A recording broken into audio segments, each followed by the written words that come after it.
Continuamos con el programa Construyamos Memoria acá por la 96.1 Radio Atilra. Ya está, ya llegó antes nuestra primera invitada en el programa de hoy. ¿Cómo estás, Vale? Hola, ¿qué tal, Hernán? Bueno, gracias por invitarme. Hola, Dan, Hola, Abril. Valeria, buen día. Muchas gracias. Orgullosa de que me hayan invitado en este espacio. ¿Estuviste en alguna radio alguna vez? Sí, estuve en varias. Bueno. Varias, pero bueno, participando como invitada o acompañando estudiantes también, emisiones. Bueno, pero acá no. No, acá en Rodríguez no. Somos los primeros. Bien. Somos los primeros. Sí. Le va a quedar el recuerdo. Sí, claro. Bueno, estamos en el segmento Mates y Memoria. Vamos a estar, Vale nos va a estar contando acerca de su trabajo. Trabajaste en los archivos, ¿no? En los archivos de crímenes de lesa humanidad. Sí. Trabajé hasta marzo de este año, desde el año 2015. Con lo cual, hace 3 meses ya no trabajo. En marzo fuimos despedidos gran parte del equipo y ahora en junio despidieron a la última compañera. Quedan 2 todavía, pero una compañera que era la coordinadora del equipo. Estos archivos son los archivos de las Fuerzas Armadas que funcionaban en dependencias de las fuerzas, las 3 fuerzas, pero que dependían del Ministerio de Defensa. Y estamos en un gobierno que es negacionista. Sí, de hecho, Entonces, este gobierno lo canceló. Sí, este gobierno en realidad fue una decisión claramente ideológica, ¿no? Porque en marzo se despidieron solo 20 personas de todo el ministerio, de las cuales 13 éramos de este equipo. ¿Y se mencionó a la hora del despido cuál fue la causa, el motivo, razón? No, para nada. No, en realidad no, ellos dicen que no son despidos porque eran contratos anuales, ¿no? Como toda la planta de los ministerios. Pero teníamos compañeros de hace 13 años que estaban en planta. No eran plantas permanentes, sino contratos, que todos los años se renovaban, ¿no? Esto también es un error por ahí de algunas políticas públicas que no se sostienen y que hay una previsión en el tiempo, ¿no? Entonces, con estos contratos... de indemnización ni hablar. No. Ni hablar. Nada. Claro. Mucha gente que se quedó sin laburo y sin indemnización. Bueno, estamos en un gobierno que justamente lo que quiere sacar es eso. Acá, que cuando en te este echen, te paguen. caso, independientemente de la cantidad, que no eran muchos, que se quedaron sin trabajo, es la tarea puntual que hacían. Exacto. ¿No? Sí. Que entendemos que ahora se dejó de hacer esa tarea. Sí, por supuesto. ¿Cuántos quedaron? Quedaron 2 personas, una compañera que es abogada y otro compañero que era delegado, que bueno, por esas razones no las echaron. Abogados necesitan por ahí en áreas jurídicas, pero bueno, están con contratos ahora de 3 meses también, ¿no? Que Claro. en cualquier momento, por las tareas que hacían, sabemos que no van a continuar, ¿no? No hay coincidencias ideológicas. ¿Y cómo llegaste hasta ese puesto? Este trabajo, en realidad, ya viene desde el año 2010. Yo tenía conocimiento del trabajo de los equipos y fue por una terna porque eran proyectos del PNUD, en el marco de la desclasificación de documentos relacionados a la Guerra de Malvinas en el año 2015. Es cuando yo me incorporo en ese momento.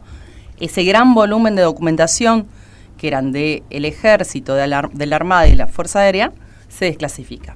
Y era empezar a relevar, analizar y después entran requerimientos a partir de la causa Pedro Valentín, que es del año 2007.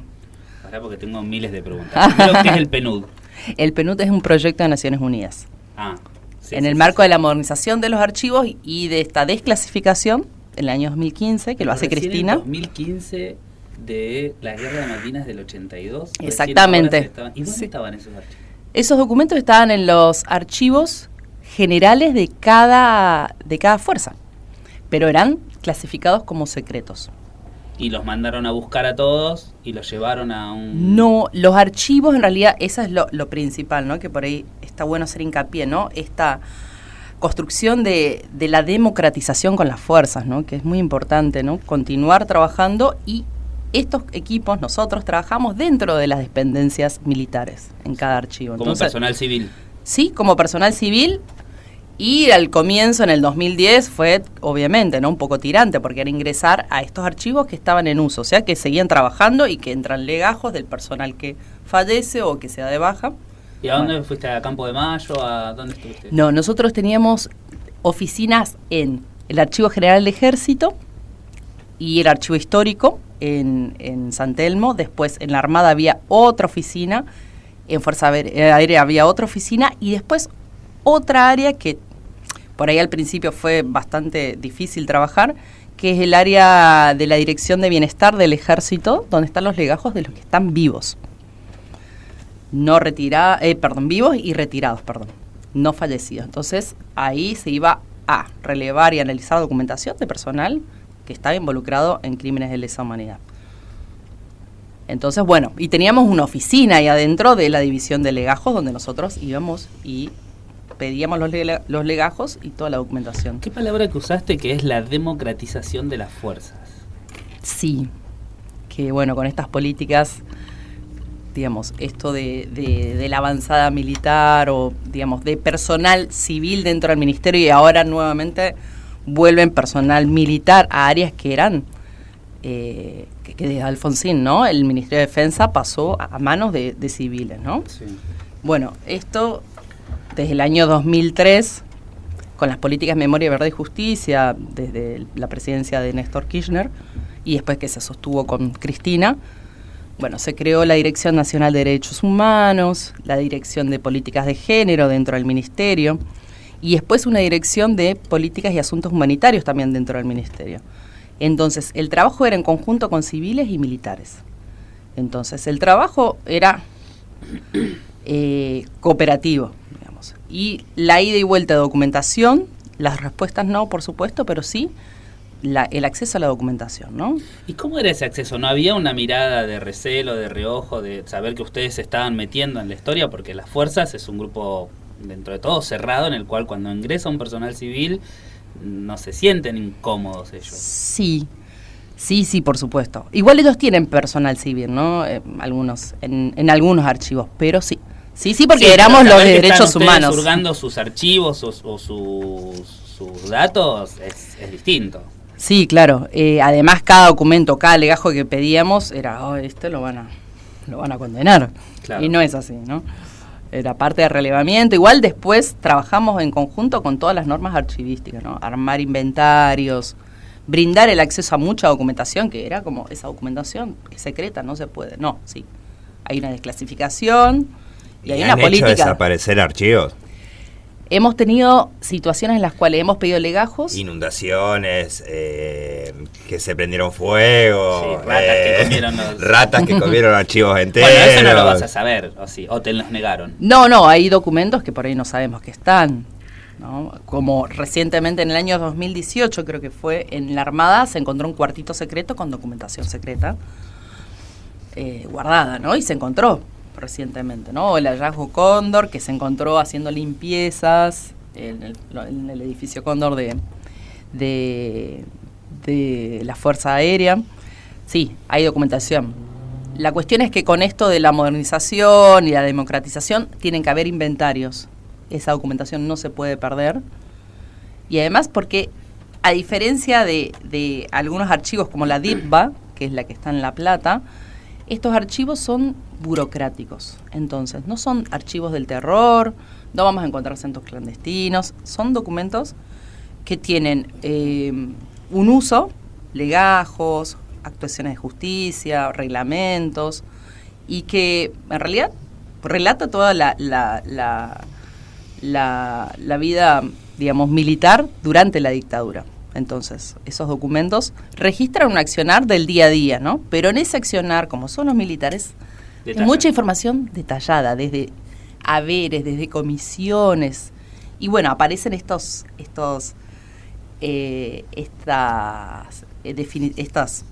no me sale el nombre, pero bueno, territorialidades que ellos nombran como subzona, áreas, que tienen que ver con la lucha contra la subversión, que a partir de las directivas del año 75. Con algún nombre, con algún... Claro, eso aparece. O, en algunos casos, después le voy a contar el ejemplo, de reclamo, de reivindicar, o de problemas de salud, que nombran situaciones estresantes, que hay muchísimas, de personal, de oficiales y suboficiales, mucho más en suboficiales, ¿no? ¿Y estos archivos cómo los utilizaron? ¿Para qué les sirvieron? Mira, Muy bien, esa pregunta es muy amplia. En un principio, estos archivos se realizó la apertura y la desclasificación para aportar a las causas de lesa humanidad, que se iniciaron en el año 2003. Esto fue en el 2010, un poco más tardío. Sin embargo, anteriormente la Fuerza respondía con documentos. Después, con esta desclasificación y después otra orden de poder crear estos equipos, permite el acceso con los equipos, ¿no? Porque la Fuerza no va a ir en contra de ella misma, ¿no? Con las respuestas para imputar a alguien. Y no te va a dar algo que lo incrimine, obvio. Además sucede esto, ¿no? De los apellidos, tenés José López, o tenés, no sé, personal de suboficiales oficiales, y tenés 40, 50, cientos. Pueden responder cualquier cosa. Entonces esto es una búsqueda de nombres, de destinos, de fechas y todo lo que tenga que ver con esa persona, ¿no? Entonces tenés que ir descartando. ¿Les tocó que les pidieron puntualmente sobre alguien información o legajos o datos? Sí, los requerimientos en muchos casos son reconstrucción de áreas o subzonas. Las subzonas son grandes territorios. Por ejemplo, subzona 23 abarca 4 provincias. Ah, gigante. Sí, la subzona 23, Chaco, Formosa, Misiones y Corrientes. Y ahí se divide nuevamente en áreas y subáreas, ¿no? Y después los destacamentos de inteligencia. Entonces te piden la reconstrucción por ahí de un área, o de una subzona, o de un destacamento, o si no, de accionar de personas, ¿no? Pero por ahí tienen solo el nombre o el apellido, y en un regimiento, o en una unidad, o solo el rol, por ejemplo. A través de los testigos, ¿no? De los testimonios de los sobrevivientes. Entonces, por ahí no se tiene la información de los datos filiatorios, DNI, nombre completo. Entonces hay que hacer una búsqueda, documento por documento, e ir hilando eso, ¿no? Es como un rompecabezas. ¿Y estos datos que te piden son para juicios o vos no sabes para qué te piden? No, estos son pedidos del Ministerio Público Fiscal. Y también eran pedidos a veces internacionales, en un acuerdo con Cancillería, el MOU, se llamaba la mesa de archivos, para aportes, por ejemplo, como el Plan Cóndor, o algunas causas en el exterior, o de búsquedas de condenados que se escaparon, ¿no? ¿Y tu trabajo abarcaba todo eso, o solo sentarte y mirar, buscar, analizar y entregar? ¿Cómo era? Sí, esa tarea era una tarea de un equipo. Entonces estamos trabajando en un equipo con profesionales de diferentes áreas de las ciencias sociales. Había una abogada, 2 sociólogas, 2 comunicadoras sociales, una antropóloga, un historiador. Bueno, fueron cambiando, pero en general eran todos del área de ciencias sociales. Y lo que se hacía era planificar, por ejemplo, a veces te entraban 20 pedidos, y según el pedido, si era una reconstrucción de una unidad, o el accionar de una unidad o de una persona, se planificaba. Entonces, había partes que tenían que ver con las tareas de relevar. En los diferentes archivos había que estar, y lleva mucho tiempo eso, y dependiendo del documento había que armar fichas, y después también se realizaban búsquedas en las bases del mismo equipo y también de las fuerzas, ¿no? Búsqueda de documentos. ¿Tu por trabajo ejemplo era en conjunto a un equipo, entonces? Sí, no trabajamos en equipo, una persona sola es imposible. ¿Se digitalizó algo de eso? Sí, está. Mira, en realidad todo lo que tiene que ver con la política de acceso a estos documentos, que desde la desclasificación tenía en cuenta la digitalización y la puesta en público. Entonces, eso está todavía, no sabemos hasta cuándo. O sea, que es de acceso público esto que estás contando. Sí, no lo que tenga datos sensibles, por ejemplo, legajos, no. Bueno, después... No, bueno, supongo que hay nombres que no se pueden mencionar porque también es la privacidad del legajo de cada uno, entonces hay datos que no puedes mencionar. Sí, se podría, pero si hay cuestiones familiares, ahí, bueno, los legajos no, pero sí documentos como reglamentos, o bueno, del conflicto Malvinas, todo casi está desclasificado, salvo algunos documentos que todavía no se llegó a publicar, que se está evaluando si se hacía con tachas o no, que están los nombres de los soldados en el caso de las actas de recepción, que traje una copia, tachado, que bueno, tiene datos sensibles, ¿no? Situaciones de desnutrición o de torturas. Bueno, pero sí, se accede, vos vas al archivo, pedís el documento y lo podés ver. Eso está clasificado. Pues hablemos un poco sobre eso. Uh-huh. Sobre, bueno, a ver, ¿con qué datos te encontraste vos cuando estabas investigando sobre torturas en Malvinas? Bueno, ¿cómo...? Porque, o sea, algo de eso habíamos hablado cuando vino Quique, bueno. Sí, nosotros nos tocó muchas veces invitar a, no solamente a la radio, sino en las escuelas. Cuando trabajamos 2 de abril vienen muchos veteranos. Entonces, muchas de las cosas que los chicos preguntan, es esto de las torturas o de que los estaqueaban, o, algunos quieren hablar, otros no quieren hablar, no lo quieren mencionar, pero a veces pareciera como que queda en el mito eso de cómo es. Aparte tenemos una división ahí. Uh-huh. Gente que niega, sí, de que dice, no, eso no que existió. hubo torturas, y otros que la vieron, la padecieron. Sí. Entonces ahí es como que si no se vio, no existió. Sí, bueno. Gente que todavía tiene miedo a hablar. Sí, bueno, es que esa es la realidad. Hay un estrés postraumático real en los soldados. Y también en muchos suboficiales, que eso tampoco se habla. Que ya es rango eso. Sí, tenemos suboficiales y luego los oficiales, claro, ¿no? Y en cada rango tienen como 5 rangos, ¿no? Parten de lo más básico, cabo. Tuviste que aprender todo. Sí, es como, estás 1 o 2 meses aprendiendo el lenguaje castrense. Claro, y por eso nos dividimos por fuerza, porque cada fuerza tiene su lenguaje, su estructura, su organigrama. Y bueno, es distinto cada fuerza, muy distinto. Por ejemplo, en Armada son barcos. ¿Cómo barcos? Son barcos, las unidades son barcos. Mira. Navales. Bueno, tienen algunos en tierra, ¿no? Pero son barcos. Es muy loco eso. Claro. En cambio, en ejércitos tenés desde brigadas y todo lo que tenga que ver con las diferentes armas, ¿no? Cada arma tiene... ¿Y aprendiste sobre armas también? No, de uso no. Pero los nombres o el tipo de sí, armas. tuve que aprender en su momento por Malvinas, ¿no?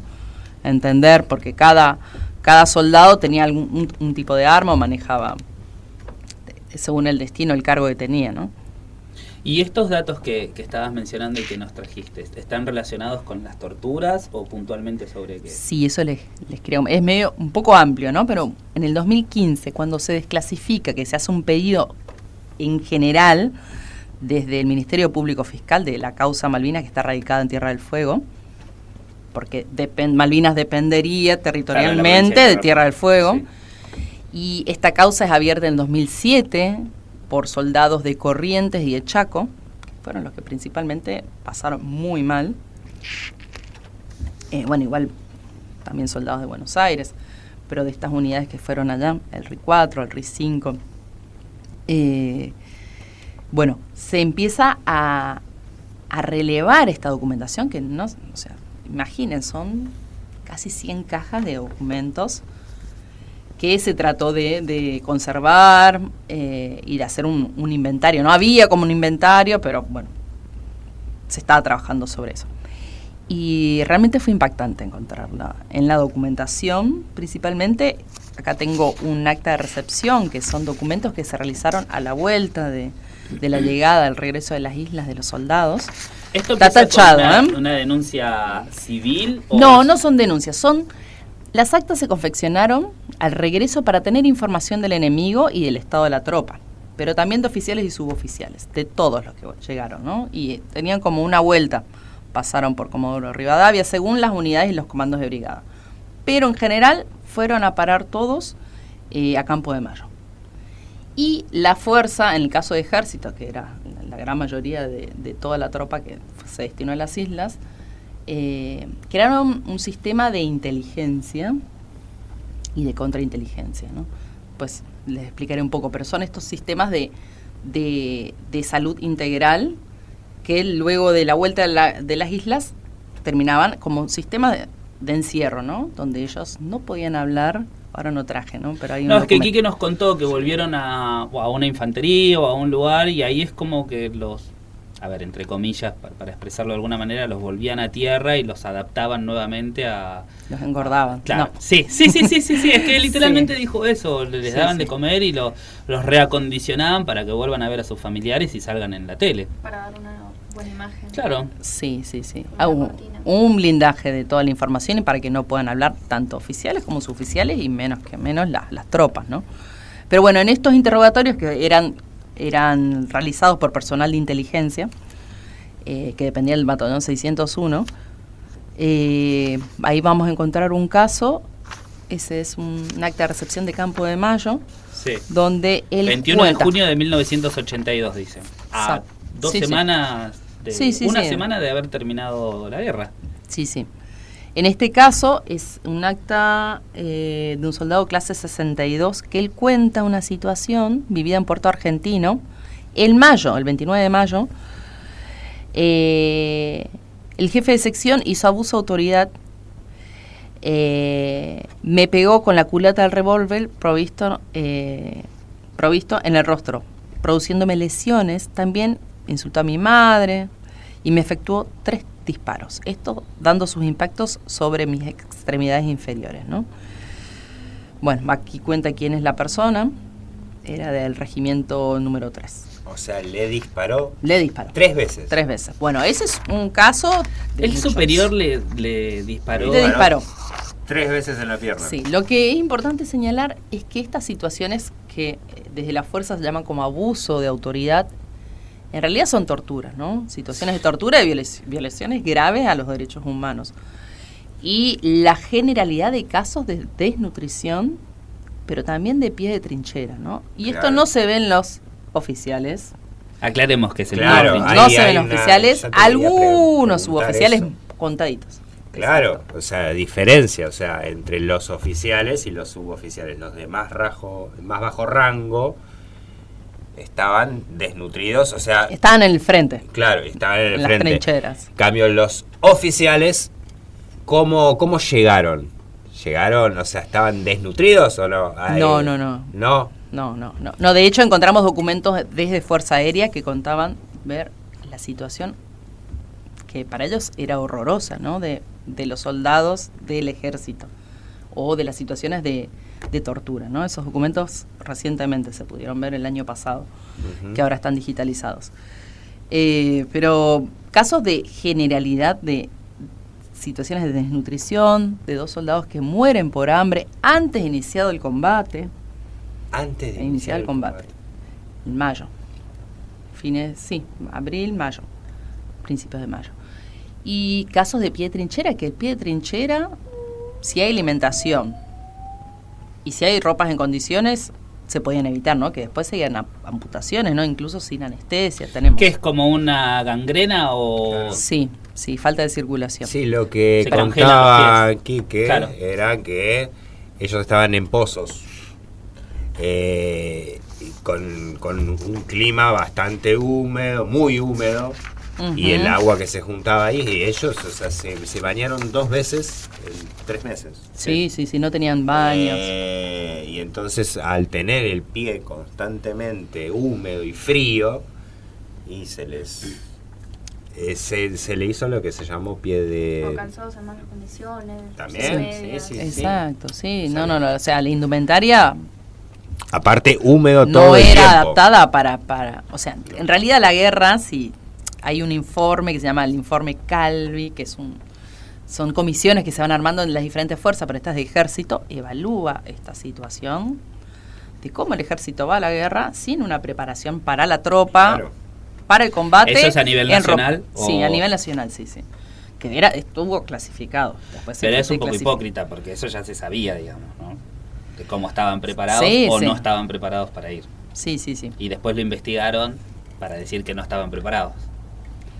Sí, después está el informe Rattenbach, que eso después se guarda en el 2012, se desclasifica. Y el Rattenbach es el informe que realiza un oficial del ejército, una comisión en realidad, sobre la documentación de Calvi, que Calvi en realidad recupera testimonios de todas estas situaciones, pero Algo no hace así. un análisis. Algo así, pero no oficial. Sí, esto, digamos, lo recupera Calvi, el informe Calvi, todos estos documentos, Acá ¿no? dice original secreto. Sí, Parece- son todos secretos. Eran secretos. Presenta los hechos y que los hechos hablen por sí mismos. Sí. Sí, no, y después, bueno, esta comisión de Rattenbach realizó un informe muy crítico. Muy crítico. Ese informe de la comisión está subido, no al Ministerio de Defensa, sino que está subido desde, creo que del Archivo Nacional de la Memoria, porque eso no estaba dentro del ministerio, ¿no? Eso estaba guardado y se recupera y se desclasifica. Todo esto que vos nos estás contando es de conocimiento público hoy en día, o sea, se puede acceder. Sí, sí, No estás inventando nada. No, estás yendo estos en contra de documentos. nadie. No, por supuesto, eso está en la página que hasta ahora está abierta de archivos del Ministerio de Defensa, que todavía está en pie, y si no se pueden ir directamente a los archivos. Estos fondos de cada fuerza están en el servicio histórico, están en la Fuerza Aérea y en Armada. Pero particularmente el de Ejército tiene muchas situaciones en las cuales se encuentra, incluso en los diarios de guerra. Hay descripciones sin querer de todas estas situaciones que vivió la tropa, ¿no? Que para ellos era algo cotidiano, por ahí no estaba mal visto, dentro del círculo del ejército, digamos. Sí. Esto de las torturas, de estaquearlo. Sí, no, igual lo nombran, los suboficiales. Como En exceso de estas, fuerza. ellos en las actas de recepción cuentan algunas situaciones, algunos, y muchos suboficiales también terminan con problemas psiquiátricos por vivir estas situaciones tan traumáticas, los que están más cerca de la tropa, ¿no?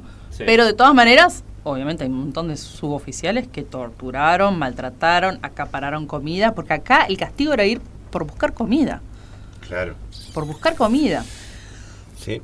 Y estaban sin comer en ese frío de 20 grados, 30 grados bajo cero, sin tener ropa en condiciones, ¿no? Bueno, hay un análisis que hace el general D'Amico, que es el del destacamento de inteligencia en Malvinas, que él dice, la gente, hay un informe escrito, ¿no? De inteligencia, que las tropas no van a volver al frente porque la situación es desesperante, no tienen comida, no tienen abrigo, las armas no funcionan, y que había que evitar esto porque era una bola de nieve, ¿no? Porque esto iba a llegar a las noticias o iba a llegar al exterior. Entonces, bueno, se arma todo un plan de acción psicológica hacia la población civil luego de la guerra. Es un plan, eso está también en el fondo, cómo trabajar con las noticias, cómo informar la situación de la guerra. Mira, yo recuerdo haber visto algún documental, no recuerdo ahora si era en Canal Encuentro o en dónde, en el que algún oficial, no sé el rango, le hacían una entrevista y alguien le preguntaba sobre las condiciones en las que estaban los soldados y decía, quédense tranquilos que están todos bien, incluso van a venir más gordos de los que estaban antes porque los están alimentando muy bien. Salió al aire, salió en la tele y salió en todos, o sea que lo que llegaba acá como información era totalmente distorsionado a lo que se estaba viviendo en la guerra. Sí, había realmente todo un plan de acción psicológica para que eso no llegara, ¿no? Y acá les quería leer... Es como la otra cara de la guerra esto, ¿no? Sí, por supuesto, y que hasta hoy en día hay como esta discusión, ¿no? Bueno, esto de lo heroico, y bueno, y esto habría que taparlo, ¿no? Porque no es heroico contar que te cagas de hambre, o que no se podían bañar, o que tenían enfermedades infecciosas, que sí es parte de la guerra. Y esta guerra, en realidad fueron enviados chicos de 17 y 18 años, Sí. sin preparación militar, y que encima fueron a una guerra de cuerpo a cuerpo, de infantería, o sea, todos los soldados que fueron en las fuerzas, los comandos de brigada eran de infantería. Y bueno, murieron muchísimos. No, acá tengo el caso de una situación que me hablaban del pie de trinchera, de estaqueamiento, ¿no? Acá dice, el soldado clase 62, al ser sorprendido por el teniente es un oficial, no dando cumplimiento al ordenado, a veces no podían hacer salto de rana porque realmente estaban con problemas circulatorios, ¿no? De concurrir a su posición, dicho oficial lo estaqueó desde las 1 de la mañana hasta las 13 horas, Se encontraba acostado sobre el pasto, boca arriba, atadas las manos y los pies a 4 estacas, tapado con una manta que le cubría hasta el cuello, dejando la intemperie los brazos y manos, como así también los pies. Bueno, estos son muchos casos que se encuentran, ¿no? Esto es en todas las unidades, no en Puerto Howard, que estaba más alejado, ¿no? En todas las unidades era como una práctica generalizada que tiene que ver también con las prácticas que venían arrastrando de la represión, ¿no? De la dictadura. Claro. A su propia tropa, donde se ve a su propia tropa torturar o cagarlos de hambre, ¿no? Siendo que había alimentos, pero estaban mal distribuidos. Claro. Después todos se lavan las manos, terminaron la guerra, por una cuestión de logística. Sí, el último mes fue difícil, pero anteriormente tampoco tenían alimentos. Y, por ejemplo, quienes hacían estas declaraciones, ¿daban nombres de quienes eran sus superiores? Sí, en muchos casos sí. ¿Y ellos, se Sí. tomó alguna acción con respecto a esas torturas? Buena pregunta. Bien, el que era el jefe del ejército en el año 1982, Nicolaides,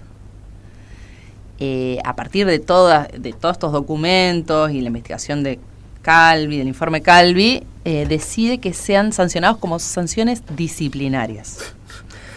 Pero Que hubo vos, casos de Romeo, muerte. quédate quieto nomás. Exactamente, en diciembre. Entonces, bueno, sanciones disciplinarias, un día de calabozo, que no son días de calabozo, ¿no? Nada más eso. Pero faltas graves de soldados que tuvieron que amputarle los brazos, Pero lo los que acabas de dedos contar por... de que le disparó en la Sí, ese experiencia. caso, este suboficial disparó a varios. O les tiraban tiros, ¿no? Por ir a buscar comida y en una te pegaba. Bueno, es así que fallece un soldado, pero que estaba casualmente con la fuerza armada, con la armada, pero era del ejército y que recibió un disparo. Así, al voleo. Y este dato se trae por o sea, de la oralidad de otra persona que lo cuenta, digamos. No hay Sí, ningún otro- son experiencias que conocen los soldados, ¿no? Y que ¿Y queda mucho todo en la nada? Sí, no, O sea, está para la causa, está para la ese causa. familiar murió en batalla, ¿no? Yo Sí, estoy acá en tierra, exactamente. en el continente, murió en batalla, pero no murió en batalla. Las actas de defunciones dicen muerto en batalla. Los que murieron por nutrición también, ¿no? Eso después los familiares se enteran por sus compañeros, ¿no? Por sus compañeros de tropa. Les cuentan la situación. Pero en su momento, sí, murió en batalla. El caso de estos dos que mueren del RI-5 por hambre, por desnutrición. Además lo certifican los médicos, por desnutrición. O otros ponen por paro cardíaco, pero en realidad el estado de desnutrición era avanzadísimo. ¿Y estos son considerados crímenes de lesa humanidad o no? No. En este momento estamos en un parate con la justicia. Bueno, la causa no sigue avanzando, por más que hay más de 120 denunciados, oficiales y suboficiales, entre Armada, Fuerza Aérea, creo que no, Armada y Ejército, y bueno, dio una marcha atrás porque no fueron considerados por la Cámara de Casación, que no son considerados crímenes de lesa humanidad. Entonces no se los puedes condenar. Pese a Sí, que bueno, hay testimonios, pese a que hay datos. desde el año 2007, la causa parecía que avanzaba, pero bueno, no fue condenado nadie, ¿no? En este momento no. Lo terrible es que todos estos crímenes, los que cometieron, por la edad, o están falleciendo, Sí, o están ahí nomás. tienen problemas de memoria, problemas de salud. Igual, de todas maneras, de la clase 62, oficiales y suboficiales, fueron jóvenes. Así que tendrán sus 70, 75 años, 80, como mucho, ¿no? Y ese trabajo, el equipo, ¿cómo lo sobrelleva? Porque me imagino que no es fácil y que deja secuelas psicológicas. Ay, qué pregunta, sí, No, es Gabriel. genial la pregunta. Muy buena pregunta. Y porque uno tiene que tener empatía con lo que lees. Cuando Sí. lo lees, o te largás a llorar, o lo pones a un costado y seguís. Sí. Sí, hay documentos muy fuertes, ¿no? En términos de descripción de lo que aparece. Por más que sean, no sé, declaraciones frente a un Consejo Superior Militar, ¿no? Me acuerdo el caso no me acuerdo si un oficial o un suboficial en Santa Fe, que él quedó muy mal psicológicamente porque él dispara a una mujer que estaba embarazada y vio como el bebé seguía vivo y se seguía moviendo, ¿no? O situaciones en las cuales cuentan las mujeres a veces, ¿no? Parte de la familia que también padece toda esta situación de tener que lavar la ropa y no poder sacar el olor a sangre, ¿no?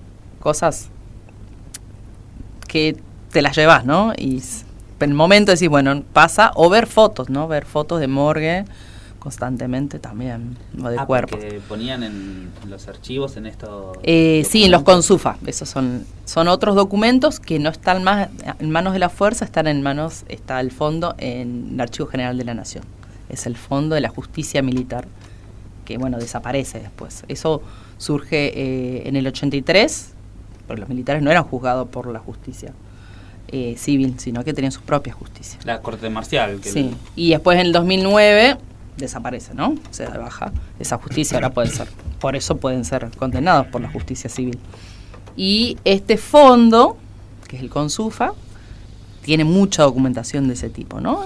Denuncias del año 77, 78 de la justicia militar. Y hay muchas imágenes, ¿no? Entonces sí, es fuerte. Y los militares son muy... hay todo un protocolo, ¿no? Para armar documentación con los sellos, con las fechas, con el organigrama. Entonces, si tenés el conocimiento, podés hacer un seguimiento de la documentación. Y mucho detalle, hora, qué sucedió. Bueno, muchas condenas por homosexualidad, por la enfermedad, muchísimas. Eso hay muchísimas. Y torturas también por esas situaciones. O por la religión. Bueno. ¿Dentro de la fuerza? No. Sí, dentro de estos fondos. Dentro de estos fondos. Sí, sí. Bueno, vale. Muchísimas gracias por chicos, haber tenemos para venido. charlar, yo creo que tenemos para charlar una semana entera con todo lo que... Sí. Bueno, acá hay les dejo después. Esto es una publicación 2015 que hay informes. ¿Qué dice? Del equipo de relevamiento. Obviamente están tapados los nombres porque eran juicios que estaban en curso o en trámite. Bueno, que no estaban condenados, básicamente. Bueno. Así que, bueno, cuando quieran. Bueno.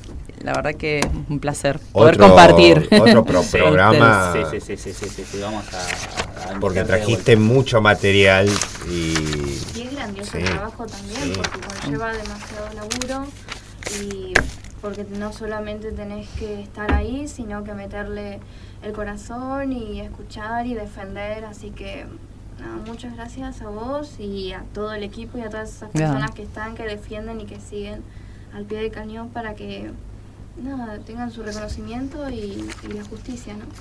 Muchas gracias, Abril, por tus palabras, son reconfortantes. Bueno, sí, esperemos que podamos sostener estas políticas de memoria, verdad y justicia y, bueno, en la reconstrucción de este país democrático. Gracias, chicos. Que están reducidas. Sí, bueno. O sea, hoy se redujo de la comisión que tenían ustedes a 2 personas. Sí, no existe más ya. Bueno, las visitas por parte de los diputados a la cárcel Seiza de condenados por lesa humanidad, entre ellos Astiz. La semana pasada fue. Supuestamente para inspeccionar el estado o cómo están. Pero la verdad es que la idea es que puedan dar de baja estas causas o estas condenas y que dejarlos en libertad, ¿no? Que no se podría porque hay que cambiar la jurisprudencia. Bueno, chicos. Vamos a un breve corte. Un aplauso, gracias. Sí, vale, gracias a ustedes. Gracias. En minutitos continuamos con Construyamos Memoria acá por la 96.1.